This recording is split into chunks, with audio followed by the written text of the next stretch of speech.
Aku rasudi saben dino mikir terus dadi ati nganggo Mas Mojokerto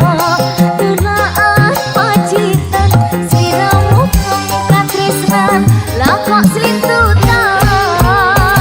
tenok sayang pancen salahku saiki ne terus terang mring sliramu